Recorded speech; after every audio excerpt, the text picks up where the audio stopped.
much for coming down today. Really appreciate it. Mate, the first thing we want to jump on is you were telling us earlier about your glucose tracker. Yeah. Tell us about that, because I've never seen anybody have that before. I didn't really know how that works. Yeah. Firstly, thanks for having me on the show.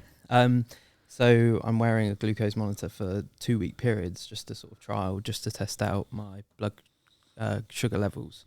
I've felt like over the last year, we'll probably cover it a bit later, but not been feeling that great. I felt like I've been sort of dropping off and feeling quite like suddenly where I need food, like really sort of craving food. So I thought it could be my blood glucose. So I'm just wearing that for 2 weeks to test it out. And you just, basically it's like a pin that sticks in your arm. Diabetics wear it and you can scan it and it tells you what your glucose is at the time. So I see. So it's literally just like a phone, scan across your arm, and then tells you exactly what it is. What's the benefits of knowing what your glucose is? Well, I think it's more just, obviously if you're diabetic, it's completely different. Like I'm doing it from more of a, trying to be optimal for myself and figuring out like what I eat and what differences they make to me. So I found that eating, I used to start my day with like a blueberry smoothie, mixed berries, milk or almond milk, some protein in there. And I would find that would really like, I'd feel good after it. But then by, say I have my breakfast at 9 o'clock, by 11 o'clock I'd be like gassed, like really struggling. So I... What do you mean by like struggling? Just tired? Just tired, and I feel hungry. Like you could eat your arm. Like I'm just like hungry already. So I was speaking to my nutritionist, and we thought, let's try out different breakfasts, because people can react completely different to different things. I found the same thing would happen to me if I had like overnight oats or porridge or things like that. And now I've switched to a bit more like currently, so I don't eat meat and I've got a dairy and egg allergy. So I would probably have eggs, but I can't have that because of the allergy. So I have scrambled tofu and like homemade baked beans, but just homemade version on toast. And I found that I can get to like 1 o'clock and not really feel hungry.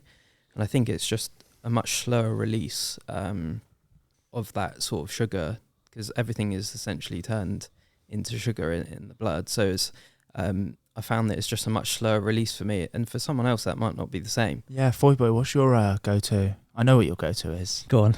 No, you hear it. No, I was actually just going to say, just before that, I used to eat in the morning as soon as I woke up at like 6 a.m. Yeah. I used to have like 150 grams of oats. The fattest bowl of oats you used to eat. I used to have to eat it in a mixing bowl because it wouldn't fit in a normal bowl. 150 grams is a lot. 150 grams. Yeah, it's like, it's for a big meal. People that don't know, that's probably like 2 to 3 times what like you would probably average eat in a bowl. And I used to have a couple of scoops of protein as well. So I'd eat that at 6 a.m. every morning, and then come 10, 11 o'clock, I'd feel so bloated and I'd have like a crash, about 11 I'd have a complete crash and I wouldn't be able to focus at work. I'd feel really bloated. Yeah, so oats can do that. Like oats can be quite a fast release.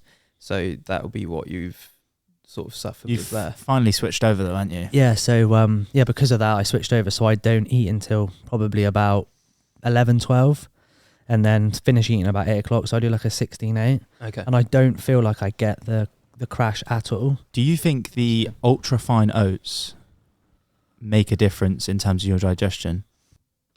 I'll be honest with you, my digestion, like my sounds a bit crude, but my bowel movements have changed drastically since doing it as well. So it'd be similar every single day, and now I suddenly start doing this. It's just changed all the time. It's at random parts of the day, but like Jack said, ultra fine oats. So I used to have just normal porridge oats. Yeah.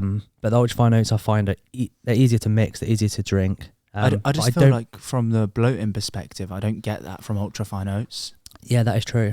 Do you know what I mean? Like, say you do 150 grams of like normal rolled oats, like you feel fucking full after. Yeah. But if you have the ultra fine oats, I don't know why, it just doesn't fill you up the same. Yeah. But it's like you still get the calories out of it. That is true. Yeah, definitely true. It's so interesting when everyone has different experiences with like, food, and it is over a period of time, you've just got to figure out like what works best for you. Some people it might be just having like eggs and toast for breakfast. Some people it's like a smoothie. Some people it's oats. My missus is mad, by the way. My missus wakes up and is instantly hungry. Really? Have you ever met anyone like that? No, I'm not like that. Like, she literally will wake up at 5 a.m. or 6 a.m. if we've got to get up early or something. And she'll be like, I'm starving. I'm like, how? Like, I wonder if that's habit or not, because I think I used to be like that as well. You're weird. yeah, like, that's not. I've never been like that. No, like, like, I need 2 to 3 hours, like, and then I generally wake up, walk the dog. But it's also interesting when you wear like a blood glucose monitor and you look at sort of glucose levels. They say that you should actually walk to help balance out your blood glucose. You should actually walk for 10 minutes after you eat. Mate, I've got a treadmill at my flat. Yeah. I'd say it's a treadmill. It's like one of the floor treadmills. Yeah. Like desk So treadmills. you can walk on it like at a desk. And honestly, like when I have a meal, like, and I walk on that after, I feel way better. Yeah. Because like I definitely suffer with digestion issues. Yeah. Not like to a huge extent or anything, but like it's probably one of the biggest issues I've had with like eating and obviously like training and sort of like weight gain and also weight loss and stuff. Mm-hmm. And like walking after having a meal just kind of like settles me. Yeah. It will help digestion and also your blood glucose as well. Like they say, it does improve, helps to balance out your glucose. And obviously, you know, I'm just going on my own personal experience and like what I've learned over the period and listening to other people and stuff like that. You know, I'm not a nutritionist, like, so Yeah, none of us are. put that disclaimer in it. Like, this is my own personal experience, and I think everyone's got to figure out their own, like, what works for them. It's so crucial in like diet and overall health and lifestyle. Isn't it weird? Like, obviously, you're 33, did you say? 33, yeah. 33. I had to think about it. Yeah. Cal's 27, Yeah, nearly 28. about to I'm be 28. 27. And like only now Mm. at 27 have I really started like being able to get my diet right for me, Yeah. if that makes sense, and Yeah. understanding what I require for my own like personal benefit. I think the older you get as well, you just start to like not want to feel shit. And Like, also that's- things start crumbling. Like Yeah. you start getting injured, like you Yeah. start getting like not as you don't get gains as much, like you get fucking injured more, you get worse DOMs, like everything just deteriorates. Yeah. Like, I think the awareness is so much more as well. I tell you what else changed as well for my eating habits is wearing an Oura ring, track Yeah. my sleep. Saw that. That changed my eating habits so much Really? in terms of when I eat at night time. So I try and stop at about 8 o'clock, like I said earlier. Yeah. If I eat after 8, like 9 o'clock, it completely deviates my sleep. Like different sections of my sleep are just completely out. So that ring tracks obviously like everything, doesn't it? Around Yeah, it's- sleep and Yeah, pretty much. It's the only sleep tracker that I've used, so I don't actually have any comparisons. But in terms of the data, it seems pretty accurate. Yeah, it tracks the different sleep stages you're in. So light sleep, REM sleep, REM sleep, and deep sleep. And then tracks when you wake up throughout the night. Because I didn't realise as well prior to wearing this is that you wake up quite frequently throughout the night without knowing. knowing, yeah. So you get interrupted. It's amazing. I would recommend anyone to get an Oura ring. It's definitely changed the way I approach how I eat in terms of late at night. Screen time as well. Yeah. Losing screen time earlier on. it's just the basics, mate. But like Yeah. what you don't measure, you can't improve. So if you measure it, then you're You able got to one on improve as well. it. yeah. So I feel left out. I've only got a wedding ring. You've got a glucose thing in your Yeah, arm. I've got a glue. We're all a bit extra. But so for instance, I would never have known that my REM sleep was really low without wearing this, Yeah. which makes sense as well for who I am as a person. for your brain. Yeah, but also like my what are you trying to say? You just said it, not me, mate. But my deep sleep's incredible. Like, I get loads of deep sleep. Although I have actually started taking a supplement at the moment before sleep, and it has drastically changed What, as well. melatonin or? No, it's actually just called Peak Sleep. It's from A-List Nutrition. Yeah. There's a plug there for our Yeah, mate James, so- but it's called Peak Sleep. Do you know what? You need to get What's that? an 8 sleep mattress. Have you seen them? 8 sleep mattress. Yeah, they're called. I think it's 8 Sleep, the company, but it's basically a mattress that mimics your optimum body temperature to enhance your sleep, and it like goes over your mattress like a quilt. Comes with like a ventilator and stuff like that. But like you can have 2 sides, so the mattress can be split in half, and one side can be matching your temperature, and one side can be matching your partner's temperature. That's mad. That's sick, There's isn't it? there's so many like things now, and you think like how crazy things are now. How you can just Optimize. just people are so keen on like optimizing their health, and it's is good. Like, it's so much better. I mean, previously there's a couple of older guys that I work with, and whenever I tell them about stuff like this, my aura-ing or how I'm trying to track sleep, they always just say, "Why don't you just go to sleep?" Yeah, but they don't understand, do they? I was watching a podcast the other day with Mike Thurston and the owner of Whoop, which is obviously the competitor to Aura, like the Whoop strap, and he's managed to get his REM sleep up to 4.5 hours a night. What? Isn't that the maddest thing you've ever heard? It's ridiculous. I'm lurking around the hour max. 2 hours you feel unbelievable. 4.5 hours a night. Wonder how he's done that. Well, he runs a sleep enhancement company, so yeah, that is so true. That is so true. Yeah, so it's just so interesting, isn't it? How people are. I don't know if it's our age or just the way, the direction we're going in, but just everyone's so keen on optimizing their health, and it's great. Like, I've seen like a lot of in golf, I've seen like Rory McIlroy wearing one of these glucose monitors, and it makes sense. Like, if you're an athlete, you need to figure out like every edge that you can get over someone, because if Rory's going to wear one in his arm, and one of the other top players, like I don't know, can't think of a name, but any of the other top players, if they're not going to wear one, he's gained an edge there. Yeah, like, because he's going to understand more about, you know, how he feels on a round, what he's finding. Like, say he doesn't want to have a snack bar because it finds that, or he doesn't want to eat banana because he's finding that's punching him really high and then dropping him. You know, he's gained an edge there that is so valuable. do you want to try getting a glucose monitor, Cal, or is it just me? I feel left out. Like you felt left out. I feel like I've sold one. I want to get one. The thing is, I would actually try it 100% because like it makes sense in terms of like optimizing that as well. I just don't know enough about it on how to optimize it. You'd need to like just watch a bit of research on it. I think if you're just plugging it in and like scanning and don't really know what things sort of mean, I've sort of, whenever I've eaten something or feel like something's not quite agreeing with me, I'll send a screenshot, I'll scan it, send a screenshot over to a nutritionist and sort of talk about it that way.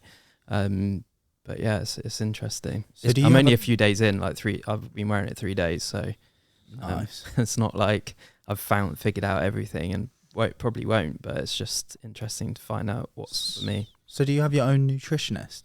Yeah, I've been working with one for, I haven't really seen her loads in the last like year or so, but she helped me way back when I was really ill. And she's I'd say she's like a friend now more than like a nutritionist such. Like, I can just give her a text and get her opinion, which is really valuable, like someone that's really experienced. So yeah. So how does that sort of work then, having the nutritionist? So how do they almost like approach you as a client, for instance? Yeah, like do you have to write down like your macros and your data in terms of what you're eating, and then just?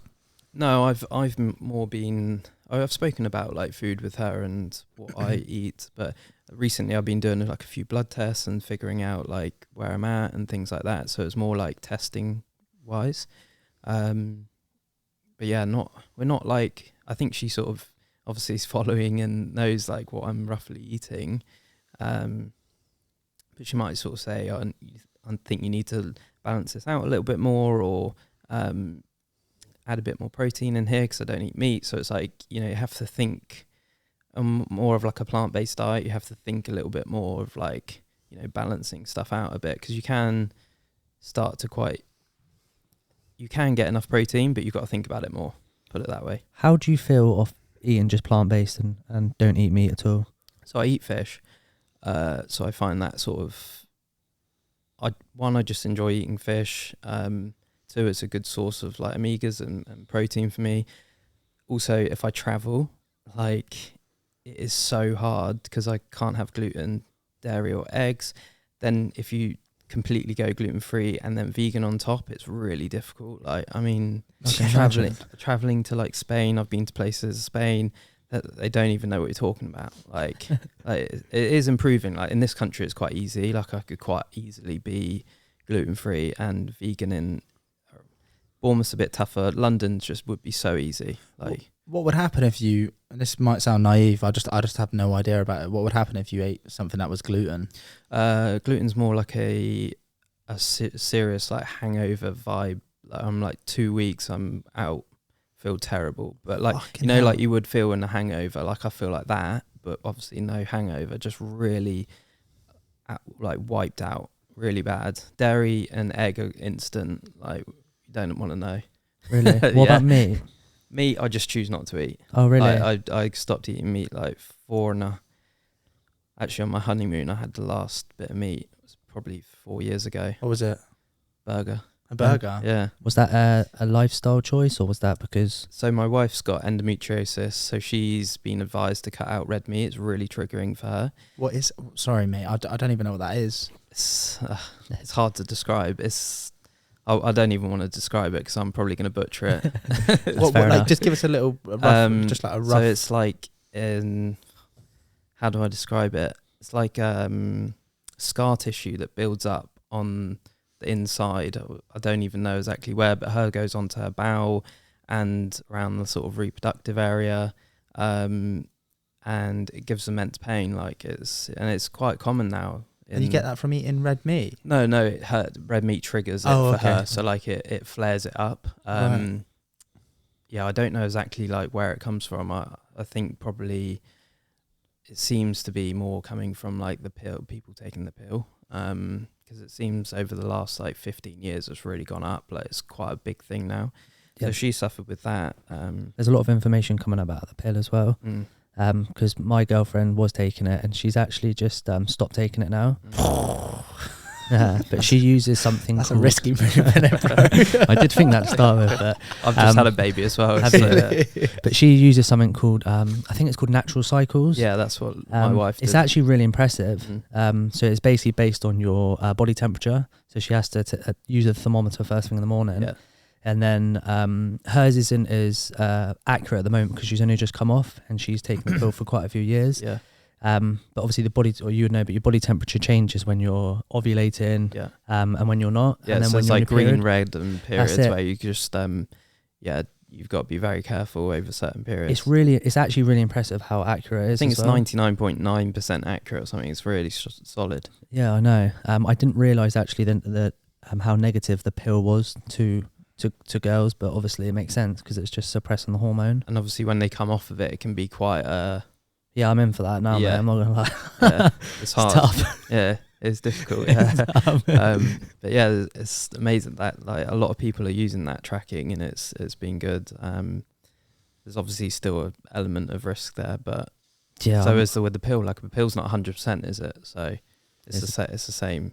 I honestly have no idea when it like comes to that sort of stuff. Mate, I had no idea Yeah. until Leanne, my girlfriend, mentioned it, and then we watched a few YouTube videos on it, Mhm. and then watched a few tutorials on how to use the app and whatnot. And I suppose it's just backed by like science. I could Yeah. see why the pill would be bad though, like hormone replacement therapy, terrible. basically. Yeah, it's really really bad. So Yeah, she's come off it. So So we weren't eating meat because we found out that it was triggering for her. And then I'm always someone that sort of, I feel like if I'm going to eat meat and fish, I kind of like want to know roughly where it's coming from and whether it's just terrible quality or because you can just buy terrible quality meat. So then I was thinking, I'm only going to eat it at home, and then I'm not even going to eat it at home much because I don't want to cook like completely separate meals for us both. So I was just like, I'm just gonna sack it off. Like it's just easier for me to just, and I've not really craved it. Like I think Never fancy like a steak. fillet steak every now and again or anything like that? I think the only thing I've ever craved is beef. And I've always said this, I'm not, I've done it for more like for health reasons and how I feel. If I feel like I'm going backwards, I'll probably reintroduce it if I feel like it's going to make me better. Like I'm all for just making myself feel my best, right? And yeah, I get it, yeah. From not so much on like a vegan perspective, but just on optimal health. 100%, and that makes more sense to me. Mm. I want to try the carnivore diet. Do you? Yeah, I really do want to try it. I'm not going to try it just yet. Well, you But can't. You're not eating. Yeah, it's true.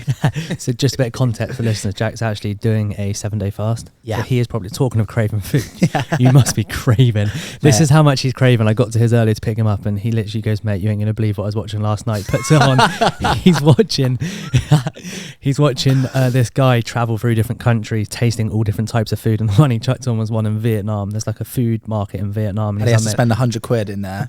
it is class, mate. To be honest, I actually thought the content was unreal, but like I was obviously starving, tormenting myself a little bit. Yeah. Yeah, it's a bit weird, but it is what it is. So when you're talking about that steak over there, you must have been like... It's probably why I feel so fucking passionate about it.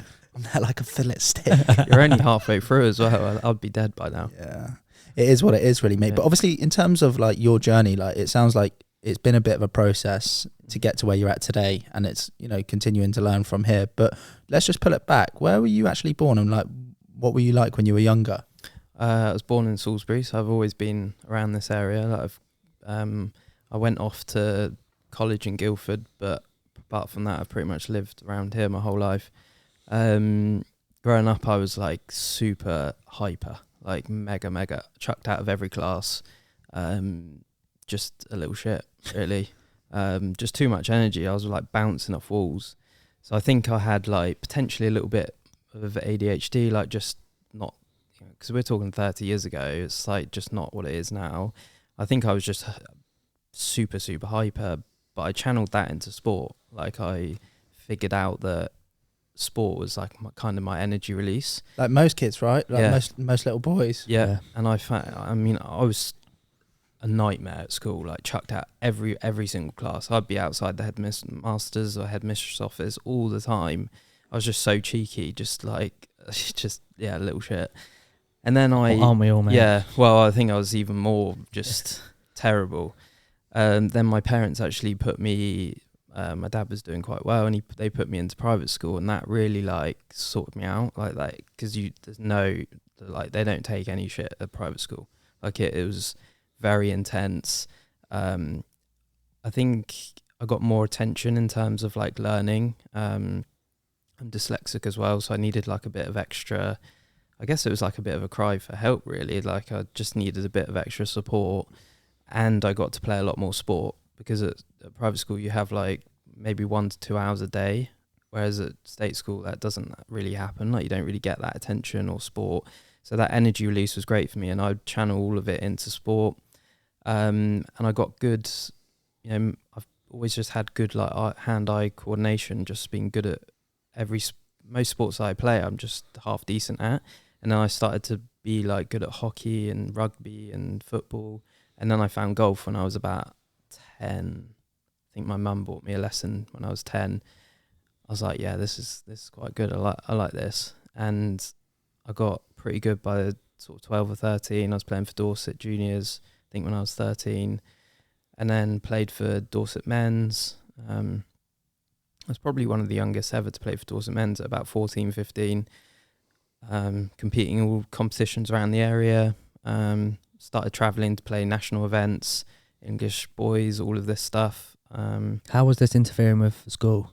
Or was this after school? This is like more in school holidays and stuff like that. So school holidays, I'd literally live at the golf course. I think it was a good like child minding for my parents in a way. Like they'd just chuck me down there. Golf's an incredibly complex sport, isn't it? So hard. So I started trying to play a couple of months ago, but I haven't really bothered going back. But it's one of those sports where you watch on TV, you're like, yeah, I could do that. Yeah, it looks really easy on TV. You're like, that's so hard to be. It's so precise.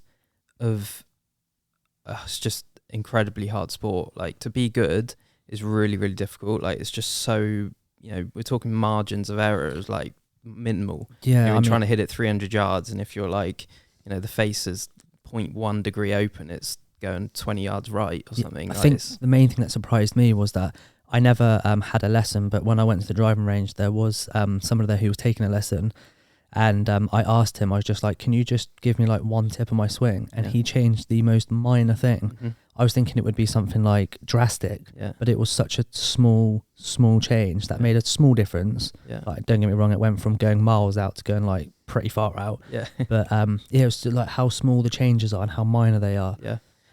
Golf is a lot about fundamentals, so it's like your alignment, grip, stance, all of those things. That's what he changed, was the grip. Yeah, My thumb, he changed probably about a centimetre different. Yeah. And I was looking and thinking like, is that it? Yeah, and even like the tour players now, they have a coach on the range with them, looking at little things like alignment, posture, all these things. Like even the top guys in the world are still having to make sure that all the fundamentals are correct. Like they...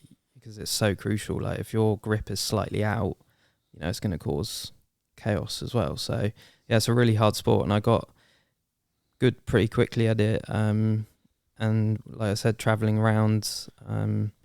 When you were playing at like a high level in terms of like England juniors and obviously Dorset, the Dorset adults team,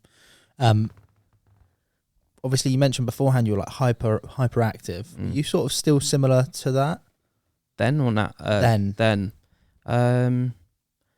know. I feel like I calmed down a little bit because I was able to release like energy by playing lots of golf and doing other things. And I think I just had too much energy when I was a kid, which is so. Whenever I tell people this now and they know me now, like I'm the opposite now. Like I'm struggling with energy now. That's why I was asking, because you come across quite chilled, right? Yeah. So like that's why I was asking, is this where it sort of started making a change? What was I'm curious at that age, what was your, and it will become relevant later, but what was your diet like? No. Any issues with, obviously, you know, anything you've experienced with now, or any indication of any issues that were going to become prominent? I definitely think I was struggling with certain foods back then.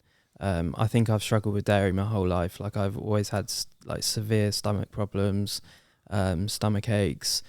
Is that just being lactose intolerant?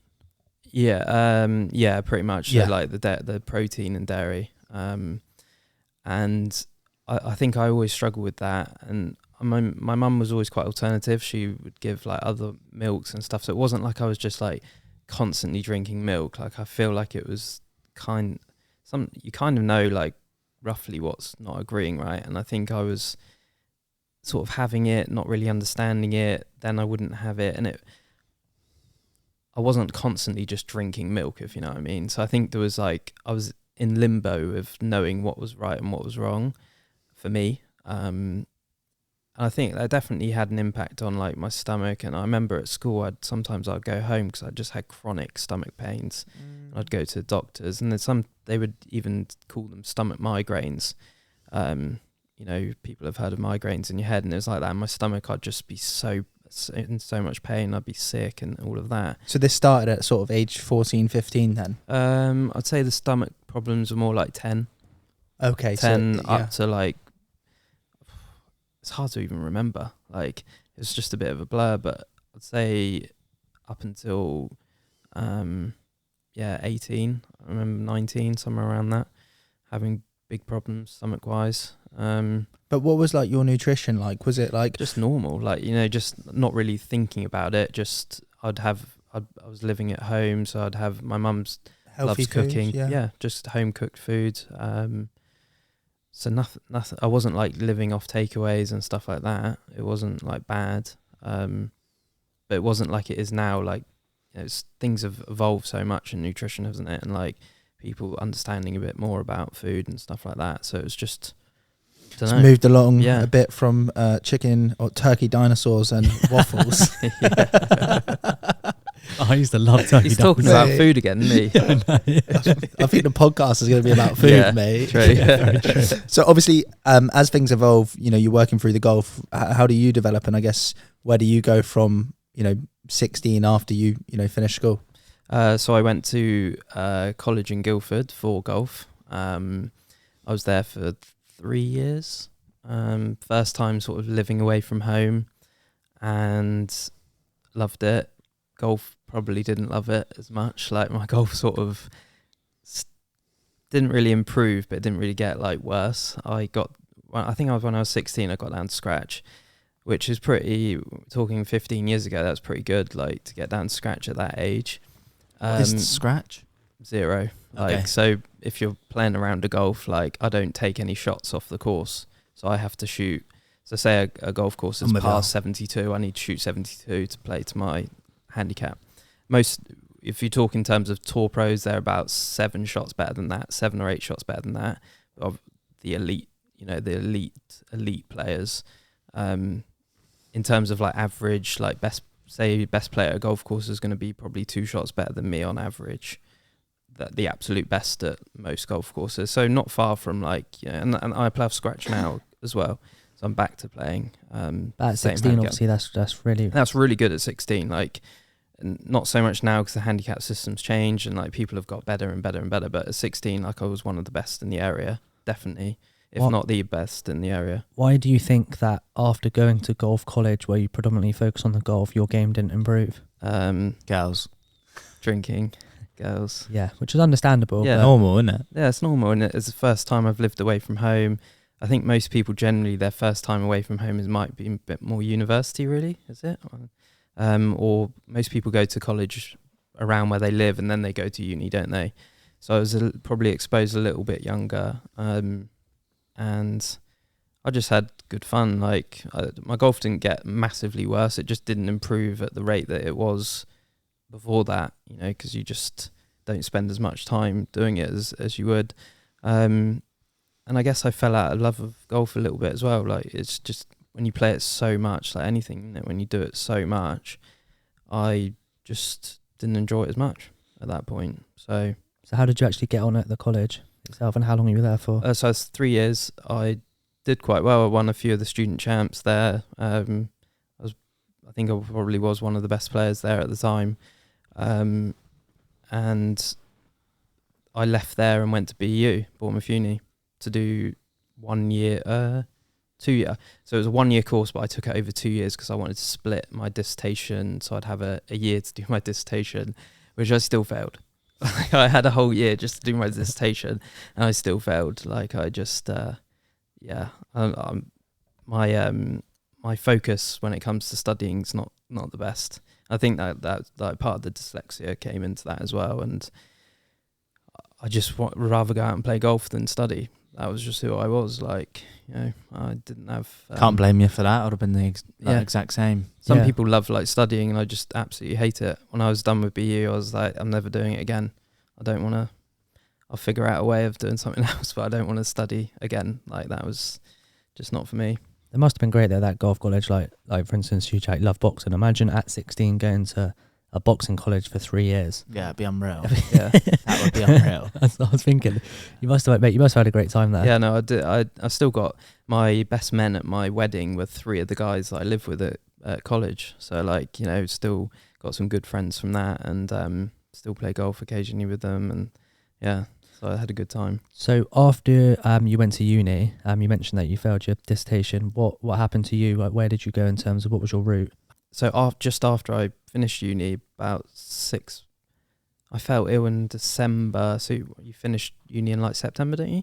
So about 2 months later, I felt really ill out of the blue, really, really ill. So how old are you at that point? Like 19? No, 20. So I did 3 years. 20. It's 2010. Where are we now? So 21. 21. Yeah, 21. So I fell ill at the year. Yeah, halfway through my 21. And not the best time, really, is it? What, like, to be fair, mate, I'm not 100% what you mean by like fell ill. So what actually happened? So I woke up one morning. I was out with friends at a restaurant in Bournemouth, and I stayed at friends of mine. I woke up next morning feeling just awful, and I'd only had like a couple drinks, so I wasn't like hangover. I just felt really, really sick, dizzy. I had like real bad neck pain, headache. Just don't know. It was just so out of the blue, like random. Could you that feeling? Had you had anything similar to that beforehand, or was that like a distinctive feeling? Not that I remember. I mean, I'd had food poisoning in the past, and I felt really sick, and then I was physically sick after. I woke. I was at my friend's. I said, I'm going home. I needed to drive home. And I remember I struggled to drive home because I used to live in Verwood. So it was like, 20-minute drive from Bournemouth, 25 minutes. I remember I was struggling to get home, and I got home and I was sick for days, being sick. I thought, it's got to be food poisoning, right? Like I've had it in the past. It felt similar. What else could it be if I was just being sick for a few days? That's normally what it is. I just, I was in bed for 2 weeks or so, maybe 3 weeks. I was speaking to the doctor. I was like, what's wrong with me? It's not right. I just couldn't keep food down for weeks and weeks. And they said, you just get better, blah, blah, blah. And I remember after about 3 weeks, I could keep a bit of food down, and I had a bit more energy, and I tried to go out. I just kept crashing every time. Like I just would feel so bad after doing anything. What do you mean by like crashing? Just energy, like complete, just what, like feeling so wiped out, like you never felt like so drained. And I just thought, I could just struggle to go out anymore. Like I was just feeling so ill. And I remember I went on holiday with my parents up north somewhere, and I went there and I just felt so ill the whole time. I just had no energy in me at all. And from someone that could play 36 holes in a day, which people that don't know is like 10 to 15 mile walk a day, I had loads of energy, like we discussed. I had nothing. I was just like completely drained, feeling absolutely shocking. And I came back off that holiday and I just couldn't get out of bed. I just felt so ill. And at that point, I remember my parents obviously were really worried, and I had to book an appointment to go see the doctor. My dad had to physically carry me. I'd lost like 3 stone as well. Like, I was really going downhill. Like it was pretty clear that I wasn't in a good way. My dad had to physically carry me into the doctor's surgery because I couldn't walk. Like I just had nothing in me at all. So I remember he carried me in, and the doctor like sat me in the room, and the doctor was like talking at me, and you're just so spaced out. I just didn't know what was going on at all. He's talking to me, and I just said ambulance. That was the only word I could get out. Gone. Like it felt so terrible. Did you think you were gonna like die in that moment? I was worried. Yeah. Probably wasn't the worst point either. Like I'd say it got worse than that. So is this like what 2 months after this night out with your pals? 2 to 3 months, I'd say, roughly 2 to 3 months. It's like such a short time frame to deteriorate that much. Yeah, it was really quick. It feels like from an outsider's perspective, and we haven't gone further, but like it almost seems like you caught something at that meal. Do you know what I mean? For something to deteriorate me that quick. Do you know what I'm saying? Like it's not like it's so random. It's not incremental. It's just like straight off. Yeah. Yeah, it's like I'd fallen off a cliff, like just out of nowhere. And anyway, an ambulance came, rushed me in. I was in for 2 weeks, had so many tests. And I had one, they were struggling to figure out what was wrong. And they wanted to do a lumbar puncture on my back. What is that, sorry? That's like, it's not nice. It's like a big needle that goes into the bottom of your spine and takes fluid out of your spine. It's a way of them figuring out, if it's a virus or things like that. It's a way of them figuring out if it's something very serious, because they can find it in the fluid. And I was just so ill at that point. I remember him putting the, won't go too graphic, but go graphic. I remember them putting the needle in. You can feel it. That's all. They're always like, "Oh, you can't feel it." I can feel it. Like, and it's did they put like a numbing agent on there? I can't remember. I could feel it, so it didn't work. Whatever they did, and I felt like I was going to faint. So if you're going to faint, obviously you're going to roll back and snap the needle. Oh. So it's like a high risk situation. You cannot roll. You have to stay on your side. So they had to take the needle out. Didn't manage to do it properly. They'd only taken a little bit. And then I had such severe like back pain from it that they gave me medication, which gave me an anaphylactic shock. It's just a nightmare. Just a fucking domino effect. Just terrible. So I was like hypersensitive to medication. And the anaphylactic shock was like I'd taken a medication, and within, I don't know, a minute, I couldn't breathe. Like I was gasping for air, and luckily I was in hospital, and I was, those like emergency buttons. I was like looking everywhere, trying to find it. I was gasping. Found the button, and it felt like forever for them to get there. They were probably there in like 20 seconds, but it felt like forever. I'd come out in like a massive like rash on my chest, like red everywhere. And they gave me, I think, steroids. They injected me with steroids, and I came back around, and it was the scariest experience I've ever had. Like, it was horrific. Gasping for air was just so scary. Do you think you were going to die in that moment again? Yeah.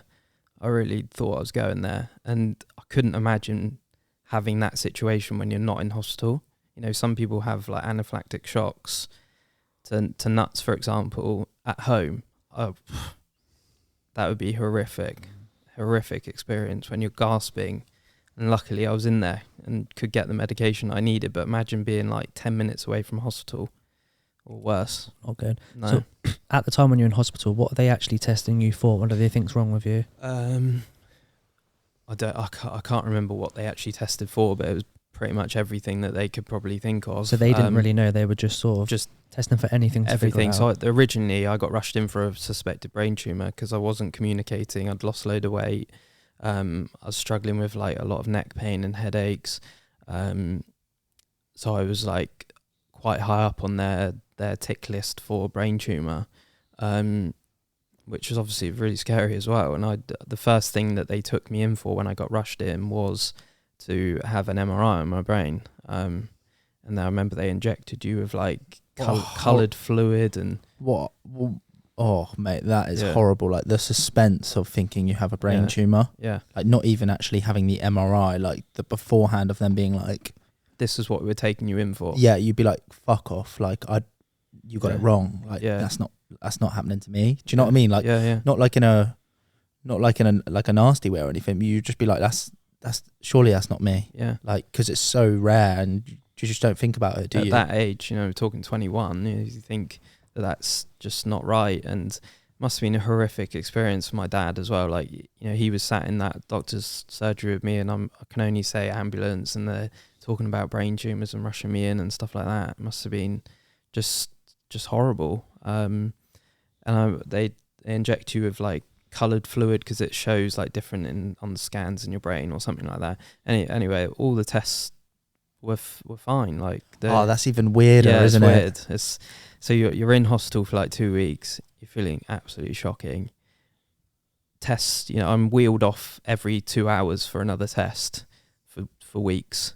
Everything's fine. Or, in their reason, they're generally in hospital, they're looking for life-threatening situations, right? And everything was fine from that perspective, which is a relief, right? It's nice to know that you've not got a brain tumour and that you're not dying, but it's also, I felt terrible and there was no answers. So they sort of just said, we don't know what else we can do for you here. Like, we've done everything we can think of. You just got to go home and rest. And it might have been a virus or food poisoning that triggered something. They don't exactly know. You got to go home, rest, and hope you get better. Where's your head at that moment? Are you still just like chronic fatigue where you just can't even think through what's just happened, or were you actively like, fucking hell, what's actually wrong with me? Bit of both. Like, so drained, because hospitals are the worst place as well, right? When you're exhausted and you're feeling crap, they are just the worst. Like, you're eating rubbish, people are screaming around you, you can't sleep, you just don't want to be there, right? Yeah, like, the it's whole just, energy from the it's hospital. terrible. So I thought maybe I'll go home and it will make me feel better, like a better environment, home cooked foods, just not feel as anxious, because in the hospital you're just constantly anxious. Anyway, I went home and I was in a dark room for probably 6 months, I would say. 6 months? Yeah, pretty much pitch black. Like, would struggle to have just in bed. At your mum and dad's? Yeah. What's your mum and dad saying? Well, they're just so worried, like, from where I was to now. I mean, I could hardly put a sentence together. Like, I was struggling to even talk I'd say I couldn't really put a sentence together for about 2 months. So it was pretty intense. When you say pitch black, do you mean literally So I'd lights struggle off? to have the blinds open or lights on, because it would really, like, it made me so dizzy. I was suffering extreme dizziness, headaches. So the light would make it worse for me. So I couldn't watch TV. I couldn't look at my phone. I couldn't read. I wouldn't be able to write. I was struggling to talk. So all of those things. So you're literally sat in pitch black for 6 months? Doing what? Yeah. Nothing. Just laying there. But were you well enough to like have cognitive function? I knew like what was happening around me. Like, I could, I could see, I knew what was happening. Like, I knew who was around me and what was happening. I wasn't like kind of like in a coma or anything like that, but it's so hard to explain. I was laying there. I get it, because I've had like viruses before, because I've got, like, it's nowhere near like on any relevance to what you've had, but like I've got like quite severe asthma, Yeah. So I pick up like viral infections in the winter quite easily. Yeah. And if I get a virus, like sometimes, like when I've had one in the past, like I would literally just lay there and like don't want to watch TV because it will, you know, like hurt my head. Like, but I can just lay there and like not really think too much, if that makes sense. Just to ride out the virus. Yeah. So I can imagine, is it sort of similar to that? Pretty much, yeah. It's just I remember I couldn't, the TV, like, you know, because it's so flashing and things are moving so quick, and I just didn't have the energy to even watch TV, which sounds crazy to people. Like, no, I get it. You know, TV's normally a thing for people to like relax and do, but it's so it was so stimulating, and like I just didn't have the energy, so I'd just lay there. So like my mum and dad might lay in the room with me or keep me company, or sometimes I just wanted to play on my own. It's deep. It was tough. Deep. Like those 6 months were very, very, very tough. And I feel like often people ask, like, you know, how did you make it through it? Because you know, that's at that point you're probably thinking, what's the point? You know? Where you have actually the energy to, right? Yeah, yeah. And that was, people have said, you know, do you think about like suicide and things like that? And I was like, mate, I wouldn't have even know how to. Yeah, like, I didn't have energy. I couldn't even stand up. So what was I going to do? You know. So where were you actually at mentally at that point? Pretty bad. Yeah. So say you're like 4 or 5 months in, and you've, like you said, been sitting in your room at pitch black, not actually doing anything. Like what are you actually thinking? How am I going to get out of it? Like, can I get out of this? Like, yeah. What do I do? It must have been so horrible, the thought that it's almost like you don't have any help, because you've been to hospital and they can't diagnose you. No. You've had to go back home and you're almost experiencing a worse condition than what you were when you were in hospital, because you're now just sat in bed in the pitch black for 6 months. Yeah, with no answers, right? Like, I wasn't getting anything. I was just at home. It was around that point where my mum was like, you know, we're not taking this anymore. Like, we need to try and figure out something. The hospital aren't helping, doctors aren't helping. What else can we do? So she got a nutritionist to come out and visit me. Were you eating at this point? I could eat, yeah. Like, I was eating, but I was laying down constantly. My legs literally quartered in size, like, because I couldn't get out of bed, like, you know, at all. So I was wasting away in a way. Do you think at that point you had sort of entered into like a depressive state as well? Probably, yeah. Do you think that probably heightened the experience and what you were feeling? Yeah, more than likely. I mean, a little bit later down the line, doctors were, you know, saying, do you think you're depressed, and do you want to take antidepressants? And I was like, well, you know, I feel like I'm depressed because of what's happened. I'm not here because I'm depressed, if you know what I mean. Yeah. But maybe the tablets will help me. And I'm someone that's so against like medication, and if I don't need to take it, I won't take it. Yeah. So I was like, well, let's try it, right? See, maybe it might help me a little bit. Maybe this has made me more depressed and it's making me worse. I don't know. You're willing to try anything at that point, right? Anything. So I took them and they put me back in hospital twice. You're just not like, it seems like from what you're saying, yeah, your body just reacts really negatively to any sort of stimulant that is like prescribed. Yeah. So I had 2 different ones. One, I felt like I was so addicted to in about 3 days. I mean, I was like scratching my skin for this stuff. Like, I was just like, oh my God, give me it. What was that one? I don't know. Can't remember what it was. And then another one put me in hospital because I had a severe allergic reaction to it, a bit like the one that I had in hospital. I could breathe on this one, but I was like, it felt like my veins were going to explode. Like, I was so hot. It felt like I remember the way I explained it was there was like fire going through my veins. It was just horrible experience, and I got rushed back in for that. And then I had doctors in hospital. I remember I had doctors in hospital being like, you know, are you seeing things? Are you hearing things? I'm like, come on, God. Like, oh, so they think you're... Yeah, they think I'm losing it. And I'm like, no, I just feel like shit. You know, like, I just need help. I'm not hearing things. I'm not seeing things. You know, I understand now that it's probably, it's a tick list, right? They'd probably have to ask these things, but it's just I found it quite offensive. Like, you know, I just I'm need ill. I'm ill. Like this is I just want to get better. So I just had a terrible experience over like a year. We're talking like a year's period, and I was bedbound for 2 years. 2 years. Yeah. Is this where your mum brings in the nutritionist after So 6 months? 6 months is when the nutritionist came in, and we slowly made like improvements. But I was too scared to take a vitamin C. Like that's the level it was at, because I'd had reactions and stuff like that. So we were like, you know, like a vitamin C tablet, I'd cut it. Then my mum would cut it up into like 4 bits, because I was just scared to take a whole one. Because I was like, what if it does it again? Like because I was so sensitive to anything, I was too scared to take any of that. But we slowly like built things up, and nutritionists told me to cut out gluten and dairy. Do you think that at that point, part of the reason you had entered that like 6 month state was because of the nutrition and your diet? Because before that, when you were out for dinner with your friends, etc., I presume you weren't taking diet anywhere near as seriously. You're just eating what you want, right? Other than dairy. Yeah, just eating like normally. So do you mean like how do you mean? Do you mean the diet was like restricting me, or the diet was, so not being on the diet specified from the nutritionist was increasing the effects of whatever you were experiencing? Don't know. I'm not sure.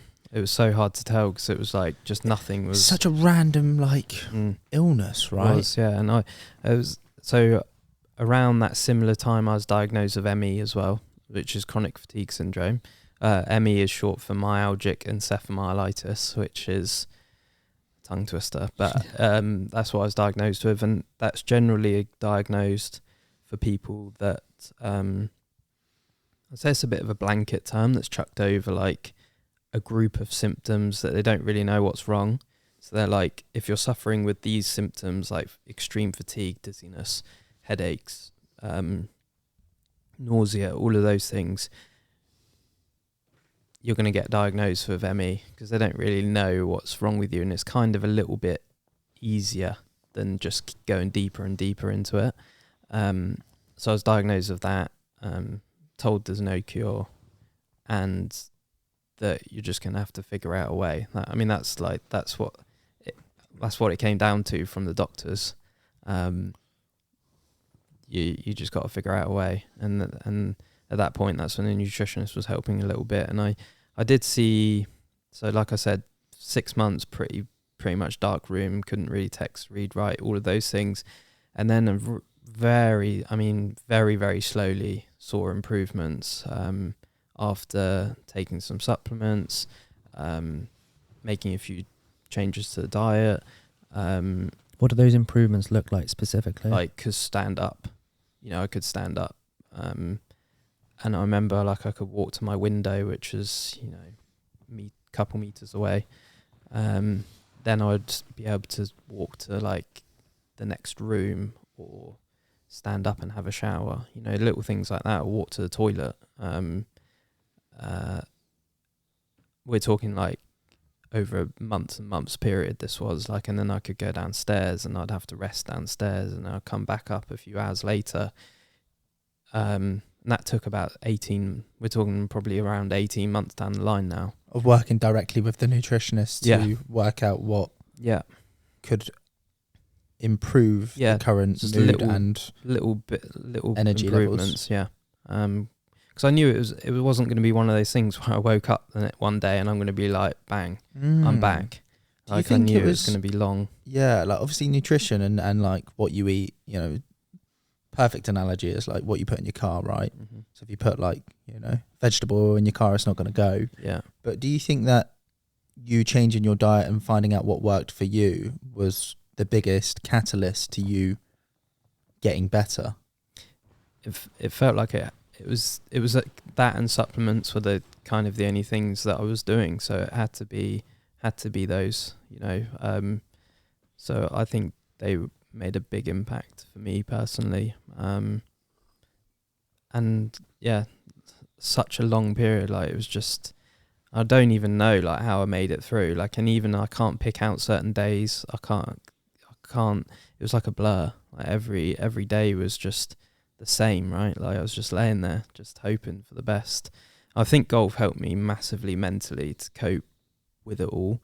I obviously had played at a good level, and I knew that you needed to, you know, not think too much about the last hole or like what's happened. You need to just try and deal with what you've got the best you can and move on. So I didn't lay there feeling sorry for myself. You know, I wasn't like, oh, what, you know, why me? I just sort of tried to see every little positive thing that was going right. So like standing up out of bed, I felt like that was a massive achievement, and I'd try and like think about that rather than thinking my life's over, which some days I did. Obviously, some days you're like super down and thinking, you know, what have I done to deserve this? Like why me? But I tried to think as positively as I could, and it was tough. Like I didn't really have people come see me. I didn't want people to come and see me. I turned most of my friends. I said, I don't want you around me. Like when seeing me like that, from being so active and like, you know, energetic to being someone that was in a dark room, it just wasn't. I didn't want friends to see me that way, you know. And I felt I'd rather have let someone that I didn't know come and visit me, which ended up being my wife. But that's another story. Than my friends, because I just didn't want that judgment from them in a way. And not that they would do it in a bad way, it was all on me. Like I just didn't want that pressure of having to perform and like maybe pretend to be better than I was. That's Siri listening. That's Siri, my watch is going off. I didn't want to have to like perform, you know. Some days you feel like, you know, when you're feeling like shit and you've got to do something, you've got to perform, right? And I just didn't have the energy to even like pretend that I was feeling a little bit better than I was. I just didn't want people to come and see me. Apart from my wife, a lonely place at that point. But obviously, you mentioned you met your wife at that stage. We'd met each other through mutual friends, and she'd heard that I wasn't very well, and she was messaging, felt sorry for me pretty much. She texting you? Yeah. So this is like sort of slightly through the absolute worst part. And she was, we were messaging, and she said, "Oh, can I come and see you?" And I was like, I don't know, not really letting anyone come see me. And she was like, "I'm coming to see you." I was like, "All right." And she came, I remember she lived in like New Forest, so it's, you know, decent half an hour drive for her each way, and she would come and say hello, and sometimes I wouldn't really talk much, and she would just sit there and, I don't know, just sort of read or whatever, and then we just sort of were friends. I felt like we were friends, and then it just developed into being like together, and so this was about 6 to 8 months in now, so she's pretty much seen me at my worst, nearly. Like there was probably a couple months before I was really, really bad. I bet you were like really excited for her to come over, weren't you? When you were like ill, because like it's just company, and it's something different, and it's like a bit of excitement. It's a bird, like when you're that low, like little things like that can pick you up, right? Yeah, and just even texting, right? Like just bit of excitement. Yeah, just talking. Because apart from that, it was pretty much my parents, so it was just like quite a lonely place, and we just like got to know each other really well, and it developed from there. And then all of my sort of progress past that, we pretty much did together. Like my first walk outside. She went with you? She was in the house, but they were like, I remember it was like a momentous occasion. Like it was like, I was like, right, I'm going to try and walk down to the driveway at the gate and back. And there's actually a photo of on my social media that I posted. I can't remember when I posted it, but it's a photo of me halfway down the drive, and it doesn't seem like much, but you know, that was huge for me at that point. So I remember I stepped outside, and obviously I've been inside for about 18 months at this point, or 14 months, 12 to 14 months. I think I'd not stepped foot outside apart from being in an ambulance. That the only time I'd been outside. It was just weird.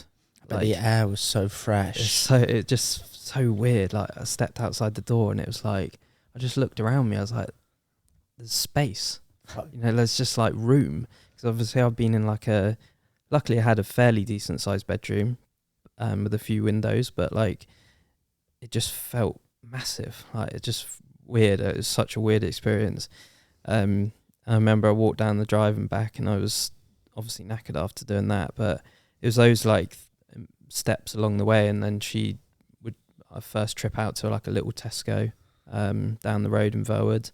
First like trip to Little Costa, we'd just go down and do these things. I'd walk around a little Tesco and have people around me, and that was super weird for me as well. Like, just walking down an aisle, which now like when you're normal, like even me more now, like you walk around the supermarket and it's just normal, but just the noise, like people rushing around, it was just so intense, like really, really weird. It's like I was learning like everything again, and luckily I didn't need to relearn how to walk as such. I did struggle at the start, but I wasn't, if someone like is in a coma or things like that, they sometimes need to learn how to walk again. But I felt like I was a child like starting out in life again. It's just a strange experience. Must have been like a dream.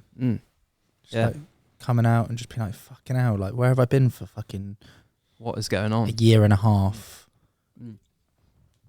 And I'd lost contact with like a lot of people. You sort of start to see, even though I wouldn't allow friends to come and see me, you'd still I think you'd start to see like who the real people around you were, like the people that would be like, well, we've not seen you for like 6 months. Yeah, what you saying, mate? Yeah, you're right. What's going on? Like, if I'd just completely gone off grid, like no one had heard from me, and it wasn't like I was telling people. It was just, if a close-ish friend of yours just completely went missing for like 3 months, you'd be like, what's going on? I'll go around his house. Yeah. I would. If you went missing, I'd be like, you just ignored me, I'd go around your house. I'll be doing it more out of a respect thing. I'd be like, you're ignoring me.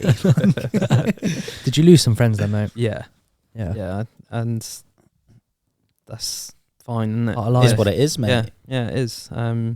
I think it makes you realise, like, especially when you go through tougher times, to see, whether it's in business or health or whatever, you see the real people around you. You only need like 5 friends. Yeah. If you've got 5 friends, like you're doing pretty fucking well. Like 5 real friends. Yeah, that you can like call at any point. And I think if you can call someone and, unless they've got a serious, they're going to try and drop everything, unless it's like serious that they can't do it. Like they're going to try their best. And I think when you're at college and uni, you want just to be like the cool kid and everyone like you, and you want the most amount of friends. And I guess that's like part of you in school, isn't it? Like you just want to be the cool kid and like everyone like you. And actually when you get older, you realise like, I could do with only like 5 people. If I can call 5 people, say I had a car crash, something like that, you got 5 people that you can call and they'll come and help you. That's all you need, isn't it?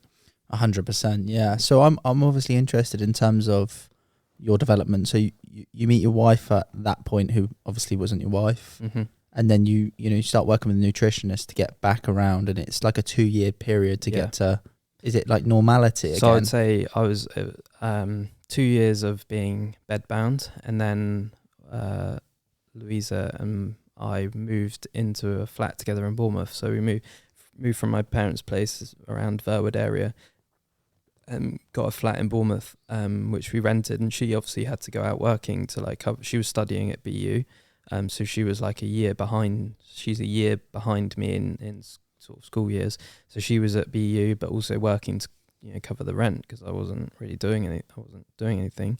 So how are you living? So I was more like housebound at this point. So I was housebound for the next like 3 to 4 years. Was this because of energy, or was this because of like low mood, or was it a combination of both? Energy mainly. So I was able to be out of bed. Like I didn't need to lay down all day, but I couldn't really go. It still wasn't really going out anywhere. Like I would just maybe little trips here and there. I still wasn't doing much. Like it was mainly at home, and I'd either be resting or, would sit on the sofa or lay on the sofa. I just wasn't, full time in bed like I was before.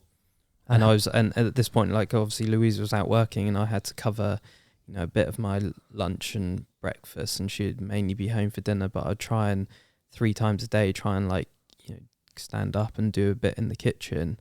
And obviously I was now on a gluten and dairy free diet that I'd been on for about 18 months from the nutritionist. And I had no idea. I'd never cooked really before, like never really had to. So I was like kind of in the deep end in a way, from like I'd never really cooked, and I didn't really understand that much about gluten and dairy free. So I had to like sort of do a bit of Googling, see what was out there. Not that much back then, talking like 10 years ago now. Obviously the market is like drastically improved for that side. So I just had to like kind of figure out a little bit on my own, like how to cook for myself. I'm interested, obviously, we'll go into the cooking, it's a huge part of the story, but are you not like bored at that point? Like, you must have been so bored. Yeah, there's not a lot, though. I had not a lot to do, Yeah. I don't even, like, when I think back, I don't even know like how I got through day by day. That's what I'm saying. Like, there's only so much TV, like even at that point, I could watch, and like, there's only so many people you can text and annoy them. Like, you must have got deep on the old channels. Watching Jeremy Cole every morning. It's not. You think now there's so much content you can consume, but like then, YouTube, like or like Twitch, or stream, and there's so much content. Podcasts, you could just have like, it'd be a lot easier now. Yeah, 100%. Now it was literally like, back then it was like daytime TV, just rubbish. Like it's just no. And I wasn't like, it's all the stuff you're consuming wasn't it wasn't gonna like benefit you. Yeah. Whereas now you could listen to a podcast and be inspired, or like learn something on YouTube. Like back then it was just, it's like nothing. Watching crap on Get TV. The occasional episode of The Bill. Yeah, it's like just terrible. You like that though, didn't you?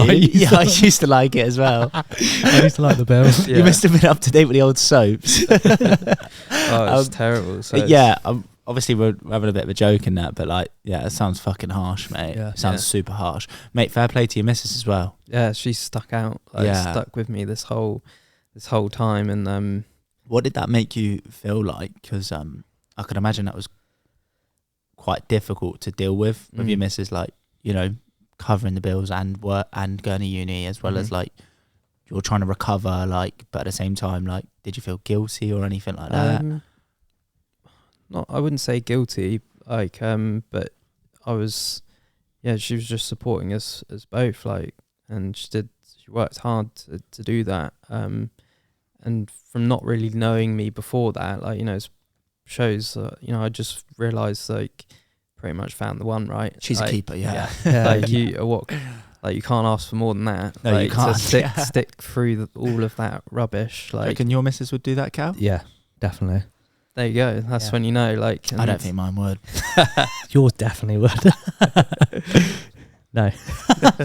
You must have been so appreciative of her though, at that time. Yeah, no, it's like, she's helped me so much with like getting back, and just even having that support there. Like, I'm not sure, without my parents and without her, I wouldn't be sat here. There's just no way. Like, I don't know what would have happened, but I don't think I would have got back. I needed that, like, some people around me that were really close to just give me a little nudge as well, and like try to encourage me a bit and keep me going. So after you've moved into a flat with your girlfriend at that time, she's obviously working uni and whatnot, and you're just sort of day by day getting a little bit better. Do you have any like ambitions at that point? Any goals? Is the goal just to get better, or were you thinking of, I want to play golf again, I want to do this, I want to do that? I was seeing like the big picture, where I wanted to, like, I felt like playing golf again would be a pretty big achievement, right? So I saw that as like a long term. I knew it wasn't going to happen quickly. I saw it as like a long term thing.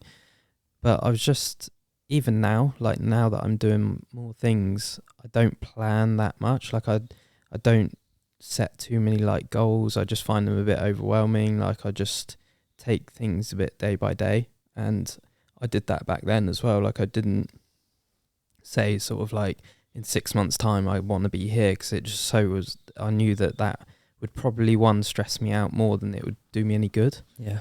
So I just was taking day by day, and like appreciating the little wins that I was having, like whether it be standing up and cooking like a lunch or a dinner, or like, you know, a small little walk down the road or things like that. I was just taking those little things and just, it was like compounding interest in a way. It was like compounding like little positive wins. And obviously that's where the love for cooking began, right? Because you could stand up and cook for like 15 minutes and not really have that like chronic fatigue. Is that fair to say? I'd have a chair in the kitchen. Like I still would struggle to. At that point I was probably struggling to stand, especially at the start of that period. I was struggling to stand up for more than 5 minutes. That's nuts. Yeah, so I was really gassed. Like I'd just need to sit down. Either I'd feel dizzy or my legs felt like really weak. Because you think when you've been in bed for 2 years, your legs are gone. Like you've got no leg strength at all. Bit like you and that cow. Yeah. Missed leg day. I've got. Thing is, I actually try really hard with my legs, but they just ain't going anywhere. I'm now training for a marathon, so they're just getting depleted day by day. So my legs were just gone. So I'd just have a chair in the kitchen. I'd try and, you know, teach myself to cook, and to be honest, I found cooking helped me a lot mentally, and still does now. Like it was a way of me forgetting about like what's happening, and even I do it now, it's my job. I still, like when I stand there and cook, I don't think about anything else. Focus. Yeah, just zone out of like what I'm doing and just focus on chopping a carrot. You know, just look, you just forget about everything else that's going on around you. I think cooking is a really good like stress release for people. If you are like really struggling, just chop some carrots. It's like it does. It's weird. Like it just takes you. You're just. It's like a meditative state, isn't it? You're just not thinking about anything else. It's the same as anything, right? Like like a sport, for example, golf or boxing or football. Like it's the exact same. Like when you play it, you're not thinking about, you know, what's happened yesterday or work or business or like your missus or like this. Like you're just playing it. Yeah. So it's like the same thing. And obviously, you know, from hearing your story so far, like sounds like you had too much time to think. Yeah. So when you start cooking, you're like, fucking hell, like I really like this because I'm not thinking about trying to get better or, you know, trying to stand up for the day. I can do this simultaneously whilst recovering. Mm-hmm. And it was my like release in a way. Like I would just stand up. It allowed me to be a bit creative. Never really thought I was a creative person. I just thought I was always a sporty person. I feel like cooking sort of brought out a bit of my creative side from me. And I was, just able to stand there or sit there and cook and come up with things. And I started to, friends and family, I started to build, like people were asking me for recipes in a way. They were just like, oh, you know, what are you cooking today? And I'd write things down, and I thought, right, let's share it. Like, what's the best way for me to share a recipe without too much energy from my side? So I was like, right, I'll just write it on a website, because that way I don't need to text out a written recipe. I can just write it down and people can go there and crack on. And this started when you were living with your missus in the flat for the first time, yeah? Yeah, so the blog started in 2016, but I started it about 7 months before that. Yeah. Because it took a long time to like write things down. I was only probably 30% recovered at this point, so it was very gradual. So I'd take a really terrible photo of some food that is just shocking photo, like because obviously back then, like even phones were not as good as they are now. I don't even know if they were talking 6 years ago. Did they even have cameras 6 years ago? Motorola, wasn't it, back then? 6 years ago. There was an iPhone 6 years ago. Oh yeah, yeah, no, fair. Yeah, I can't even remember. Motorola's probably about 15 actually. Fucking hell, mate, we're 27 now. Yeah. To be fair, it was 15 years ago. The old flip ups. They were old 3310. What was it? Nokia. 3310. Yeah, but that was like when we were like 13. Yeah, we're talking so iPhone they had 6 cameras, years ago. I don't know what I was taking photos on because it was just terrible. I'd write up the recipe and put it on the blog, and then it took me about 7 months to put about 10 or 15 recipes on there, and then I put it out to the world. But I obviously only thought it was going to reach friends and family, really. I just thought it was the easiest way of people being able to go and, especially friends and family, go and find that recipe without me texting everyone, like, made this, blah, blah, blah, and texting that recipe. So I thought it was the easiest way of them following it. And I set up an Instagram at the same time, because I thought, well, then I was just trying to reduce the amount of work, like from my side. I was like, what's the easiest way that those people that want to see what I've made can see it without me telling them? I was like, Instagram. Just put a Standard, right? crap photo on Instagram and they'll see, and then they can go and have a look. And I think I gained like 5,000 followers on Instagram in about 3 months, and I was like, I don't even know what's happened there. Were you at this point still like experimenting with your cooking and also your nutrition for yourself? Because Yeah. you know, I know that nutrition's been a really big part of like the recovery for you. Is this where you start like adjusting the diet and working out how that affects you and still working with the nutritionist, etc.? Yeah, so I'd switched over from the first nutritionist that I'd seen. She helped me for about until I was in the housebound stage, so about 18 months.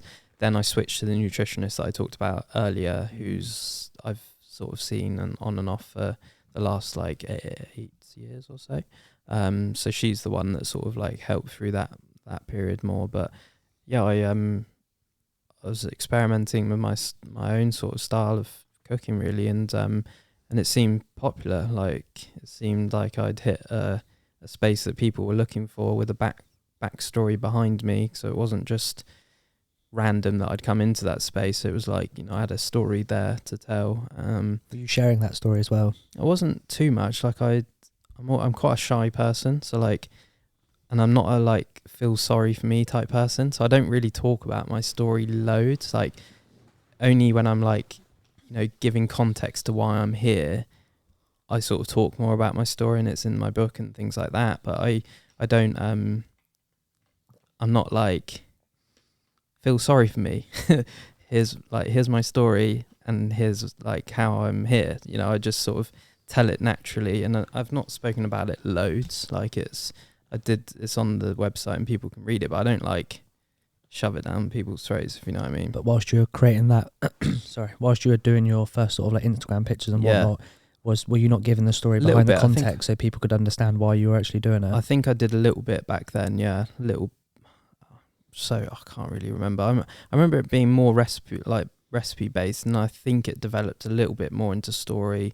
And obviously the story was already on the website for when people went over, and I remember about 5,000 followers in 3 months, which I was just like, I don't even know what's like. People were following me that I didn't even know. I was like, what is this? Like, it's quite normal now. Like more people are becoming more like influencers and like planning their life around becoming like Instagram famous. But back then it was just like James like being in recovery and just sat at home like, you know, what's going on. Did those 5,000 followers spur you on to carry on doing it? Definitely. That was like accountability. It gave me like a bit of momentum, and I was like, okay, well, people are obviously looking for this, and it gives you like a boost, doesn't it? And I was just like, yeah, I'm helping other people. And I always, throughout my period of when I was ill, I was just said to myself, one day I'm going to try and help other people. I didn't know what that was going to be. I had no idea it was going to be cooking. That was one of my drives. Like I just felt like that's what I wanted to give back if I recovered. And it happened to be in cooking. And I thought, well, let's just carry on. And I just kept creating content really. And it's just 6 years later, we're sat here, and I've been doing it pretty much every day since then. So tell us a little bit more about that 6-year journey. Yeah. So you've obtained 5,000 followers at that point. Yeah. You're starting to create a little bit more content. You're starting to feel better at that point as well. No, as I still was, like I said, when I started, it was about 30%, and I felt like I was probably improving about 5%, roughly 5 to 10% a year. Don't you just like want to know like what it is? Do you know what I mean? Like I'm sat here and I'm like, the process for the recovery is slow, but we still don't know what the recovery is in regards to. No. Do you know what I'm saying? Yeah, it's confusing. Like there's no like direct answer of correlation. You've got this. The only thing that I was diagnosed with was that ME. Yeah. But there's no. If you look into ME, it's so varied. For like everyone's got different things. Some things help some people, some things don't. Like. It's just such a varied like illness. So I personally feel like it was food poisoning that then triggered like my body just to melt down.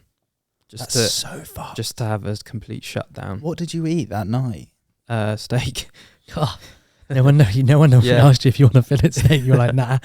Yeah, I remember having that, and it didn't go well, did it? No. No. So, no, it didn't, mate. To be honest with you. No, mate, it didn't go No. well. You're right. No, it wasn't a great one. Yeah, we'll probably stay away from that. Yeah, So, you mentioned you're getting sort of like 5 to 10% better every single year. yeah. How does that specifically look? So, for instance, after like the first year, you're taking little trips to the shop. How does it build the confidence and just generally in yourself? Just I was just like able to do little bits more, like month on month, really, and just not push I think the hardest thing for me was not to push myself too hard and not try to, like, you know, go too far ahead of myself. And say if I was on a good day, I understood in myself that a good day meant that maybe I could try something that was a little bit more, but I couldn't go out and play golf. You know, it wasn't like you wake up in the morning, you're like, yeah, I feel quite good today. Did Let's you go ever and play just golf. think like, fuck it? No, No, no. I'm just 'Cause gonna go for it. I knew that I had to take such a balanced, like, recovery process from it. I knew that if I'd blew myself out the water, I could be set myself back a long way. You know, you can relapse quite badly with these type of recoveries. So I knew that I was very dedicated to just listening to myself. I wouldn't have anyone, like, I would very good at doing what I thought was right for me. You know your body better, right? Like, even now, like, if someone says I'll do this, and I'm like, no, like, it's not, I need to do what's right for me. And I never got sort of pressured too much into doing things that I thought were bad, were gonna set me back. So I was very cautious about I basically protected myself. I did what I had to do to, like, protect myself, because at the end of the day, you're the only one that has to suffer it, right? Yeah, So, for like, sure. if you do too much, you're the one that's gonna feel it, no one else. Did you get your blood work done at that point? I had loads of tests and stuff done over the years. Did you ever have a look at like your testosterone levels and stuff like that? That's one of the tests I've just had back recently. All fine. Yeah. Mm. So I have had that tested recently.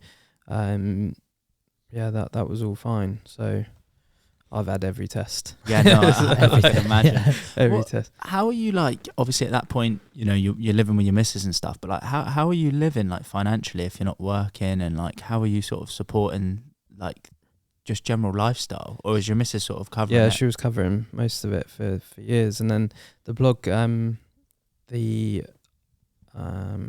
blogs.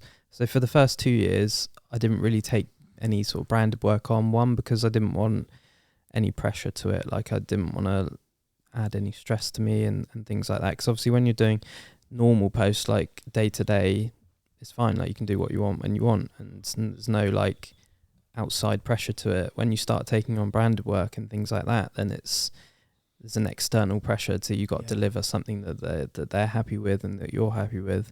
So I didn't do that for a few years. I just wanted to keep my platform clean, you know, just telling my story a bit, showing my recipes, gathering support that way, and just keep it natural. But then, like, after a few years, we got engaged, and got married in 2018. And I think it was at that point where I was like, about time I Monetized stepped it. up here. Yeah. So I thought, it's weird because nothing really changed apart from, like, getting married. But I thought, right, I need to, like, you know, start to try and make something out of what I've achieved so far.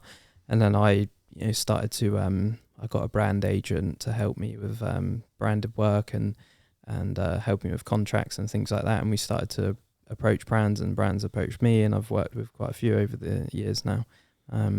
It's been a fun experience. Can you remember your first brand deal? Yeah, I think it was the first, or one of the first. It was with a gluten-free bread brand that's still going now, still really good. They're called Be Free, and they paid me for 4 recipes. So, yeah, for, like, not a lot of money, but It was good at the yeah, time, it was right? good. Yeah, and I've always with the branded work now, I've always just sort of seen it as things need to excite me to want to do it. I don't really think like money wise. It's more just does it excite me to work with them or create a recipe with them? It needs to excite me to do it. Otherwise, I'd just rather create free content because it's less pressure. Yeah. So talk us through the process of how your content's gone, for instance, because you mentioned to start with you're just taking pictures off an iPhone. Yeah. And then obviously your content's amazing now. So tell us the process of that. Oh, it's got hard, isn't it? Creating content has got hard. It's got more difficult. Oh, and it's so, the market is really getting saturated. But like, obviously 6 years ago, there wasn't really many like food or even just creators in a way. And you're quite niche as well, aren't you? Yeah, so I'm more on like the free from like gluten free and allergy side and but I've tried to branch myself out in the last few years to just being especially when COVID hit, just trying to focus a lot on anyone can eat my recipes. They just seem to, a lot of them just are naturally gluten free. Like if you make a stew, a stew or something, it's naturally gluten free. Like there's not really, it's only things that you sort of add into it that would make it not gluten free. So I thought let's try and make my recipes more approachable for everyone. The way that I taught myself to cook was obviously limited energy and limited effort. So, and everyone loves that, right? You don't want to stand there cooking, chopping forever. Like, so I thought my recipes can help everyone. So I tried to just my recipes are naturally free from those ingredients, but if you want to add things in, that's fine. If you want to add chicken in or beef in or whatever, I try and keep it very flexible to that. If you want to use normal milk, you can. If you want to use almond milk like I use, you can use that. So I try to make it as approachable as possible for people and as inclusive, so that you don't, because you guys aren't gluten free doesn't mean you can't make my recipes. I've tried to make it as for everyone and simple as possible and affordable ingredients. So yeah, that's how I sort of positioned myself, especially after COVID, and that did really well. But it's just got tough, like in terms of, it used to be snap a photo on your phone and upload it. Now it's like a full-on video. Like it's transitioned into TikToks and reels and just mad, isn't it? Like it's just hard. It's a lot harder now to produce content than it was back then. I feel like especially since COVID and lockdown and things like that, everyone that enjoys cooking thinks that let's start a food blog. Yeah. So it's like it's tough. It's like it's a very tough market now. So it's difficult to stand out, and even growing can be difficult. Like I go through stages where I go like mad and then I drop off, and picks up again, I drop off, and it's very up and down with like growth. And I've tried to zone myself out a bit to the growth side now, because it can be a bit like depressing at points. So you're like, yeah, I'm doing really well, you're on a high, and then it just like drops off and you don't really grow for 2 months, and you're like, oh, what's going on? Like, can I survive doing this? All of those like thoughts come in, and then it picks up again and it drops off. So it's very up and down. Do you actually get depressed when it drops off? I don't, not so much now. Like I think I used to look so much into the numbers and like see it as like success or failure in a way. And I used to look at specific recipes and I'd be like, that one didn't do well. Why didn't that do? And now I'm just like, put it out there. If people don't like it, doesn't do well that well, and I'll take that on board and feel like, okay, people don't really want a soup, they want a dinner, and I'll create more of that. So I just like try to take on board what like especially like the not necessarily comments or feedback that way, but you take like the numbers as feedback rather than the actual comments. So like if a video doesn't do as well, I see that as feedback, and I'm like, okay, people didn't like this, like maybe I'll try a slightly different style of video or a slightly more entertaining intro or things like that. Do you reinvest into your platform though? Like, do you do paid ads, or do you do anything along that line? I've never done paid. I've never paid to put myself in front of people in terms of like content. So I've never boosted content or anything like that. I've always done it naturally. Fair play. Yeah, no, I understand that, and I get that. But if you do want consistent growth, that is a way to approach it. I have thought about it in the past. Might be something, especially now that it's getting harder and harder. It might be something I look back into. But yeah, it's all just been natural growth. which is unreal, by the way. Yes, it's been doing. It's done well. Like I said, it's very different platforms perform different at different times. It's so weird. Like I saw great growth from Instagram when Reels came out. I jumped all over video. I probably was one of the first like sort of food people to just jump all over videos. I was like, the thing to understand with platforms is when they bring out a new feature, get all over it. Like you got to be on it because they want it to perform, right? They're not. Instagram isn't going to put out Reels and then not want it to do well, so they're going to boost everything that they can to build the algorithm to feature that type of content. So I jumped all over that. It was around lockdown. That did well. Then that slowed down. TikTok did well, and TikTok slowed down, and then my Facebook boomed. Like my Facebook went from 40,000 followers. It took me nearly 5.5 years to build 40,000 followers on Facebook, and then within a month it'd gone from 40,000 to 600,000, and I don't even know what happened. Just videos started popping off. I just kept creating videos that were popping off, and it kept doing well. And I think the thing that's always helped me as well is when I've seen something's doing well, I get on it. Like I see Facebook's performing well, I'll just keep pummeling videos. Like, you know, see what's doing well, just keep going. Drops off, then I sort of like reevaluate. Yeah, it's an interesting space. You just got to be really like agile. Like you just got to see what's working, and then really like just get onto it. How many followers across the board have you got now? Over 1 million. Just it hit over 1 million like a month ago, I think. So it's over 600 on Facebook, nearly 200 on TikTok, and 215, 17 on Instagram. So it's hit through the 1 million mark, which is That's incredible. You must be incredibly proud considering that a couple of years ago you couldn't even get out of bed. Yeah. And now you're doing what you're doing. It's super impressive. You mentioned earlier as well that you had a book. Yes. Tell us a bit more about that. Yeah, so that was probably the biggest dream of mine since starting, probably for every food blogger, is like, you know, trying to get a book on the cookbook out on the shelf. Was a huge dream of mine, and I remember I tried to get a book deal about 4 years ago, so about a year and a half into food blogging.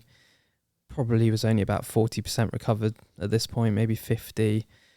I went to publishers in London. I had really good meetings with a few publishers in London, and they just they said, you know, we love your story, love your content, you're just not ready. And I was like, no, I am ready. Like, I feel like I'm ready. And I look back now, and I just totally wasn't ready. It's reasonable, isn't it? I totally respect. I'm actually grateful for them to turn me down, because I think if I'd have gone for it back then, I would have blown me out of the water. I know that now for a fact. Like I've even found it tough this time around, and it's 4 years later. What's tough about it? Just the demand. Like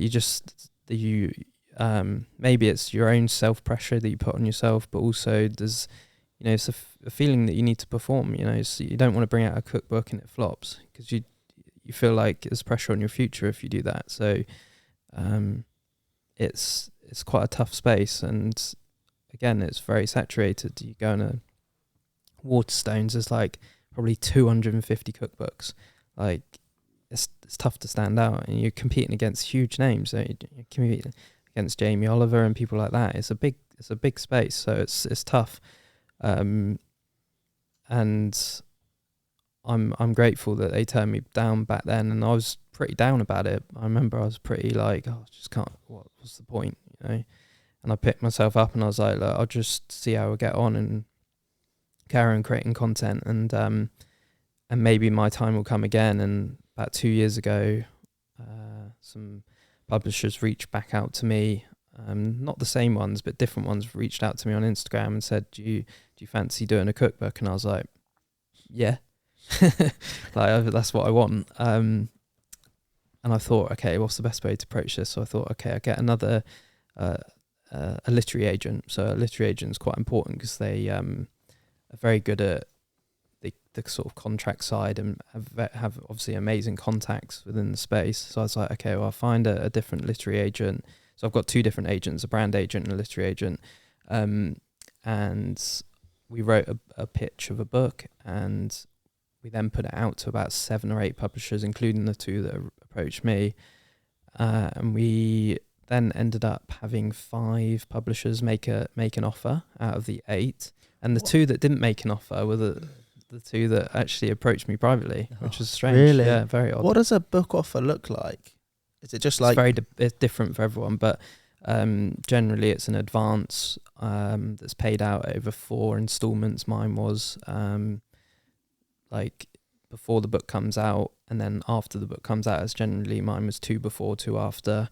And then you can get royalties on top depending on the advance. That's and what I thought it's very different for everyone. Some people go for a lower advance and more royalties, or you can go for like higher advance and lower royalties. Yeah. So it's very dependent on like what you The negotiations. yeah. Have you ever considered doing like a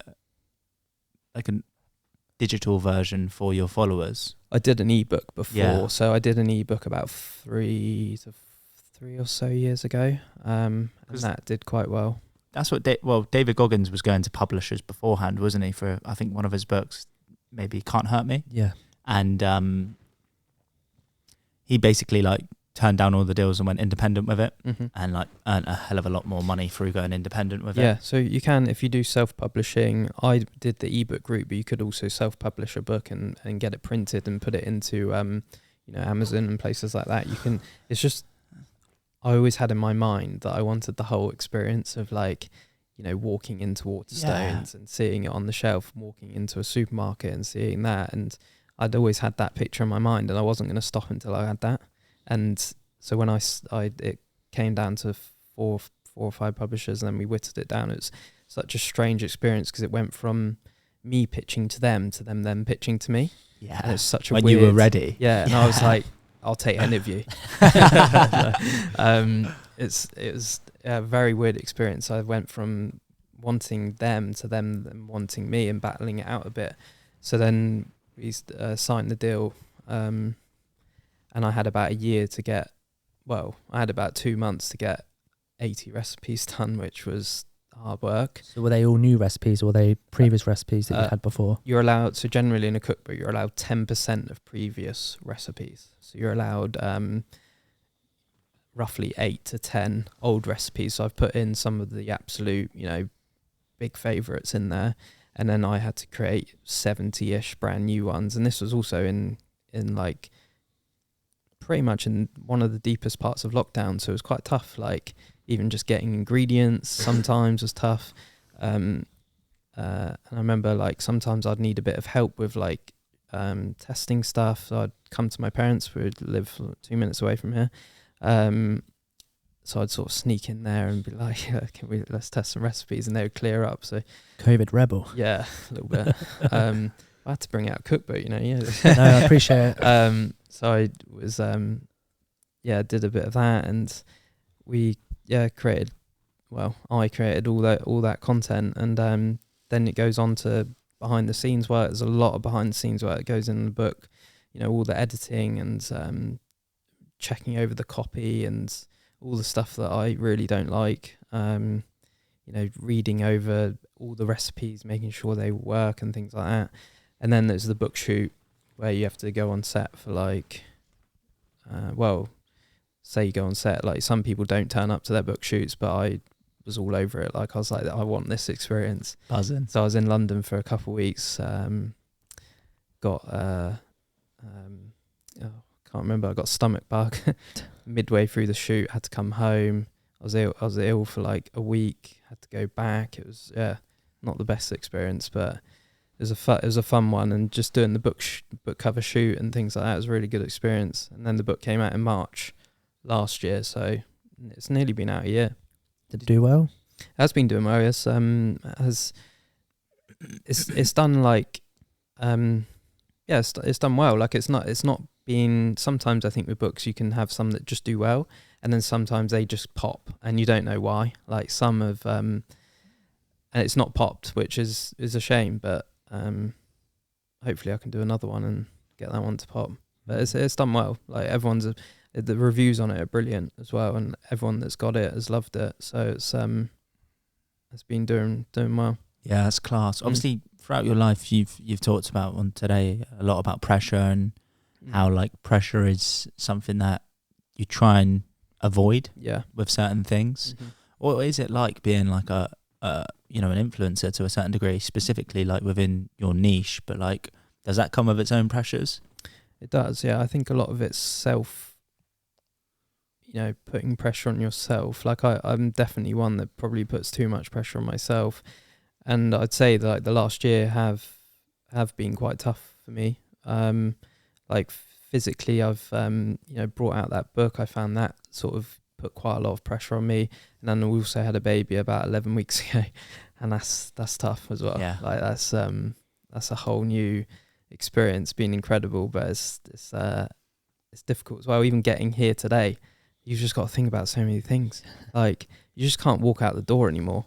Well, like, at least you can walk out the door now. Well, yeah, exactly. I can actually walk out the door, but you just got to think about so many different things. It's got to get a baby out the door. We've got a dog out the door, and it's just like it's chaotic. Yeah, I can imagine. Do you ever get any weird DMs? No. No. No. Ah, you not get any weird DMs. No, not any, really. Like, weird food DMs or anything like that. No.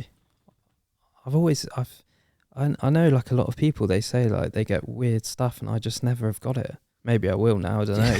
I just don't really like. So I've got hate, obviously, like that's normal. Like, What does that hate look like? a lot of it's from vegans, actually. Really? Yeah. That doesn't surprise me. No, to be fair. they can be brutal. Yeah. What does it look like? Do they sort of send you DMs and just... Yeah. So sometimes it'll be DM, and they'll just say something, and say like what? well, just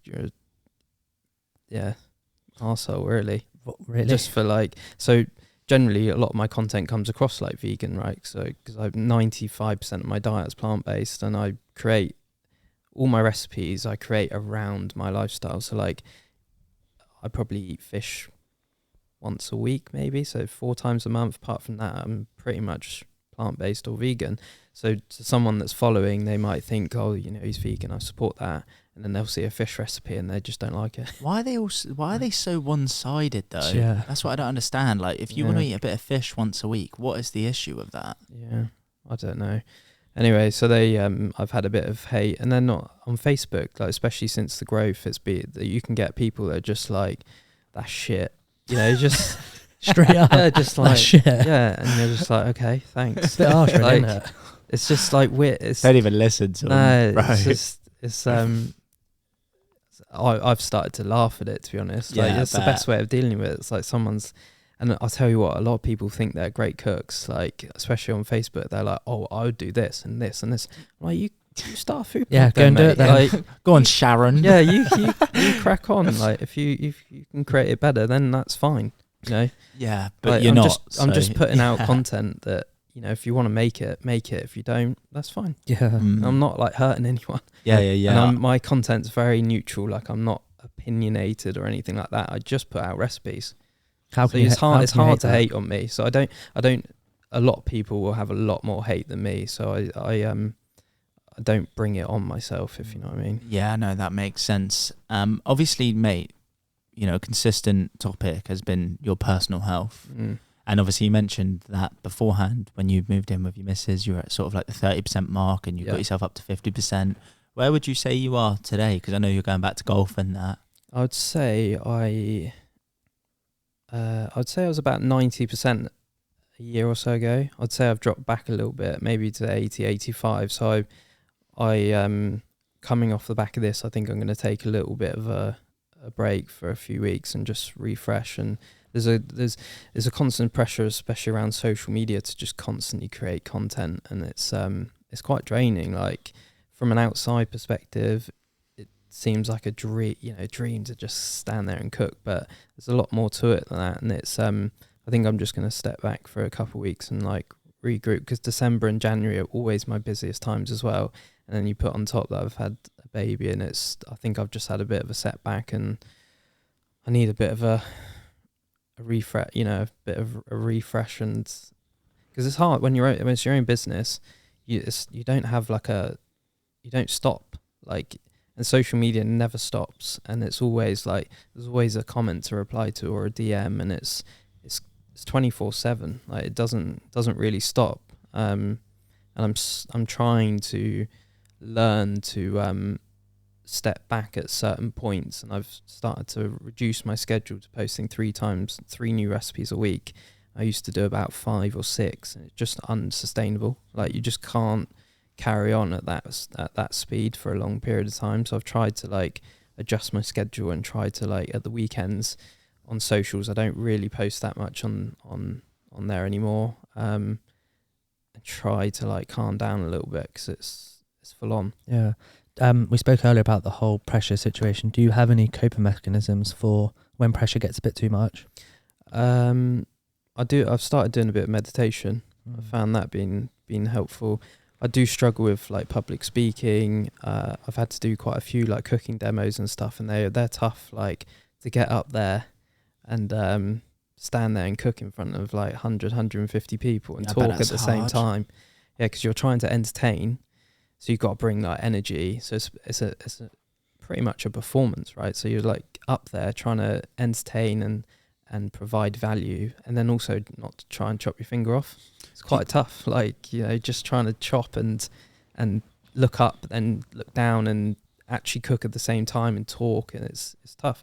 So I found those quite demanding, and because you have to really like, I can imagine it's like a comedian. You have to really build yourself up for it, and like you bring the energy, and then afterwards you're on a bit of you're on an adrenaline high, and then you're on a come down. It's a presentation, isn't it? Yeah, it is effectively a full-on performance.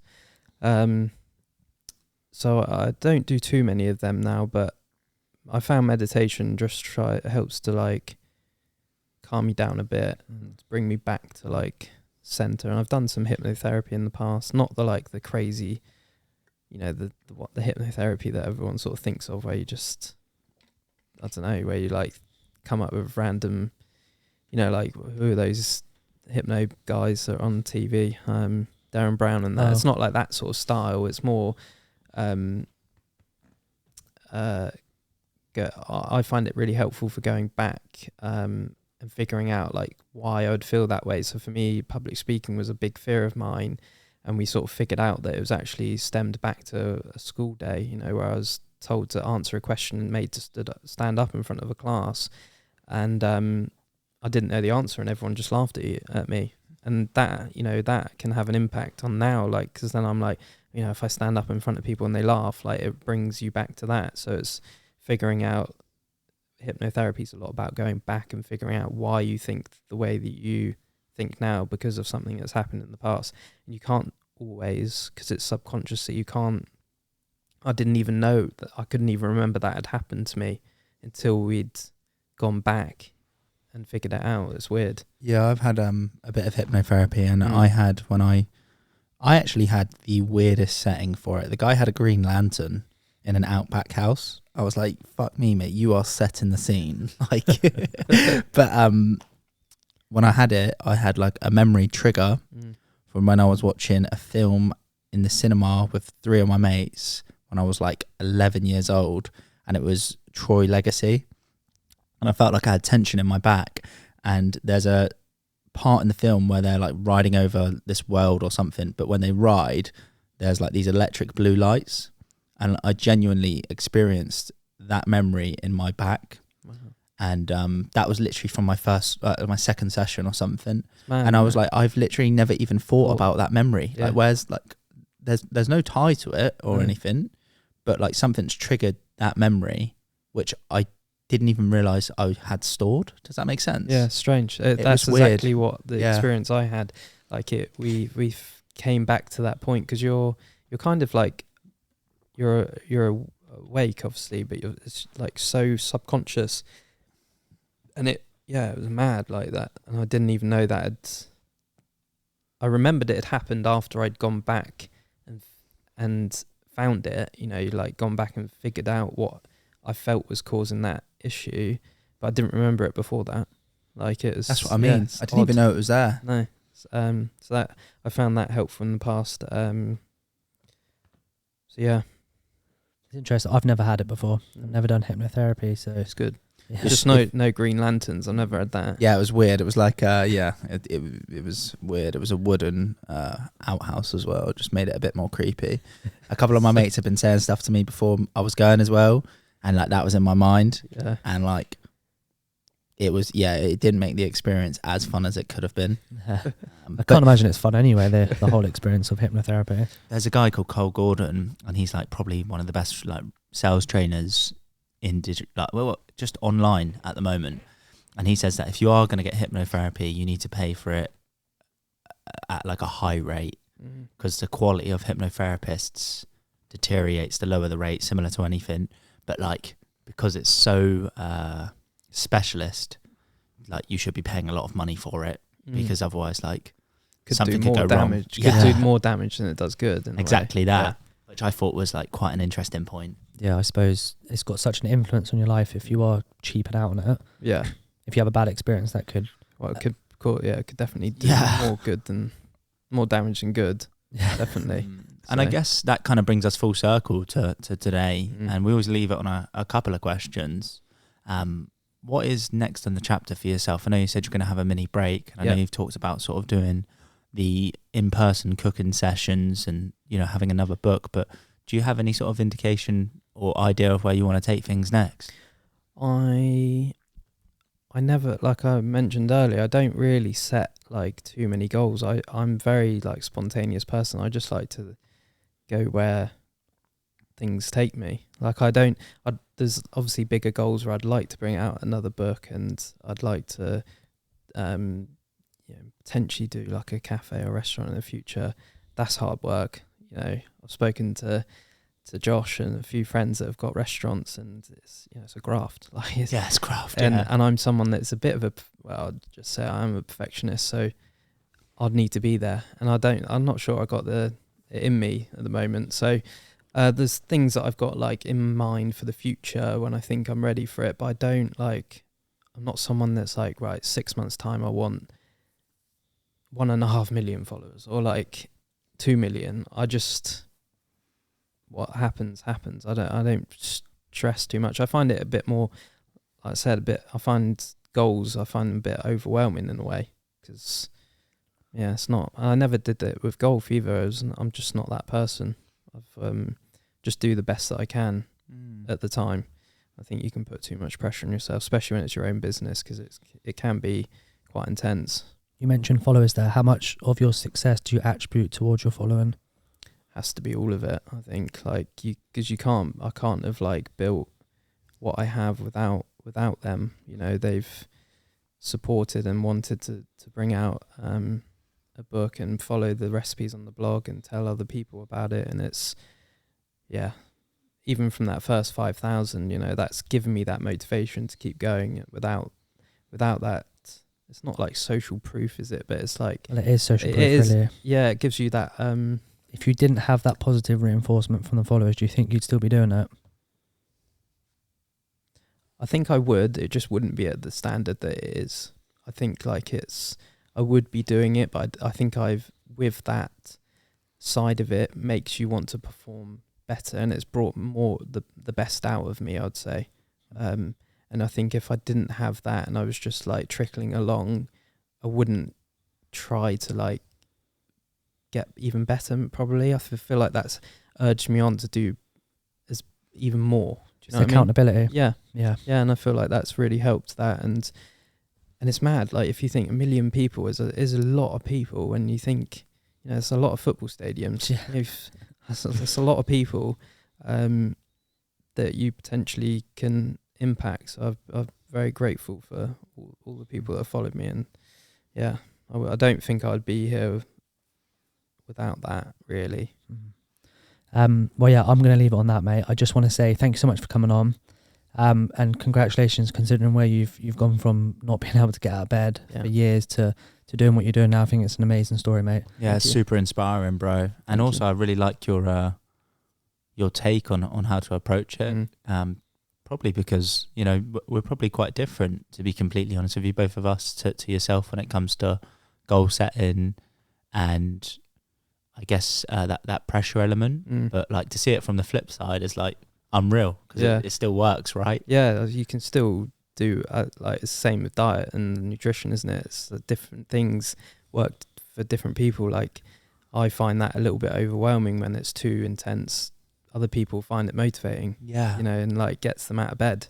So yeah, it's just so it's like essentially all of it when it comes down to health and business and that is figuring out what makes you tick. Each to their own, isn't it? It really is. It sounds simple, but that's what it is. You just got to figure out what makes you feel the best, and that's all that matters, right? Bang on, and we'll leave it on that. Yeah. Cheers again, mate. Thank you.